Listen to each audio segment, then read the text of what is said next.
স্থানীয় সরকার নির্বাচনের দাবিতে যারা আন্দোলন করছে তারা সরকারের সুবিধাভোগী বলে মন্তব্য করেছেন বিভিন্ন রাজনৈতিক দলের নেতারা।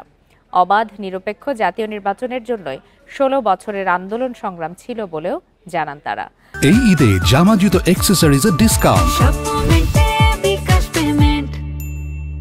বুধবার জাতীয় প্রেসক্লাবে ফ্যাসিবাদ অভ্যুত্থান বিপ্লব ও সংবিধান বিতর্ক শীর্ষক বইয়ের প্রকাশনা উপলক্ষে আলোচনায় অন্তর্বর্তী সরকারের নানা কাজের সমালোচনা করেন নেতারা। এতে উপস্থিত ছিলেন নাগরিক ঐক্যের আহ্বায়ক মাহমুদুর রহমান মান্না, রাজনৈতিক বিশ্লেষক মাহবুবুল্লাহ, লেখক ও কবি নিপা চৌধুরী সহ বিশিষ্ট নাগরিকরা। আলোচনা সভায় মান্না বলেন, সব দল একমত হওয়ার পরও কোনো সংস্কার হয়নি, আদৌ হবে কিনা তাও নিশ্চিত নয়। কোনো দলের সাথে আলোচনা ছাড়াই চট্টগ্রাম বন্দর নিয়ে সিদ্ধান্ত নেয়ায় অন্তর্বর্তী সরকারের সমালোচনা করেন মান্না।